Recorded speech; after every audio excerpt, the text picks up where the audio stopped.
High, চলো আজকের ব্লগটা তোমাদের সাথে শেয়ার করছি। আজকে সকালবেলায় ব্রেকফাস্টে বানিয়েছিলাম ডিম টোস্ট। অনেক দিন পর খেলাম, বেশ ভালো লাগলো খেতে। একটু ঝালঝাল করে বানিয়েছিলাম। আর আজকে সকাল থেকে ছোট্ট ছোট্ট অনেকগুলো কাজ করেছি, সেটাই তোমাদের সাথে শেয়ার করব। প্রথমে ইনডোর প্ল্যান্টগুলোর জলগুলো চেঞ্জ করে নিলাম, কারণ 3-4 দিন পর পর চেঞ্জ না করলে গাছগুলোকে বাঁচিয়ে রাখা যায় না। তারপর আমার ঘরের মধ্যে যেগুলো ইনডোর প্ল্যান্ট ছিল সেগুলোকে নিয়ে একটু রোদে দিলাম। তারপর কি করব বলো তো, যেই পচে যাওয়া পাতাগুলো রয়েছে সেগুলোকে ছেঁটে ফেলবো, তাহলে একটু দেখতে পরিষ্কার লাগবে, ভালো লাগবে। তারপর ভাবলাম যেহেতু রোদে দিয়েছি একটু গাছগুলোতে স্প্রে করে দিই। এই স্প্রেগুলো আমি অনলাইন থেকে কিনেছিলাম, জানো তো, খুব উপকারী, গাছগুলোকে হেলদি রাখতে ভীষণ সাহায্য করে। তো এগুলো করতে করতে প্রায় আমার অনেকটা সময় লেগে গেল।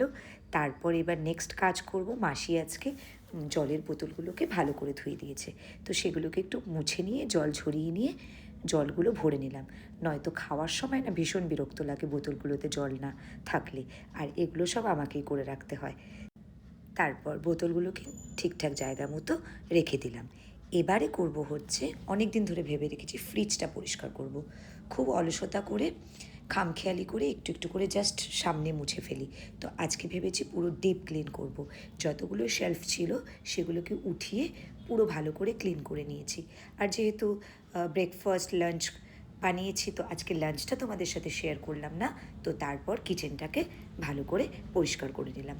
তো এরকম আমার মতো তোমরা সবাই করে থাকো, যেদিন টাইম পাও কিছু না কিছু ঘরের কাজ করেই থাকো। তো আজকের ব্লগটা কেমন লাগলো জানিও। আজকের ব্লগটা এইটুকুই। সবাই ভালো থেকো, টাটা।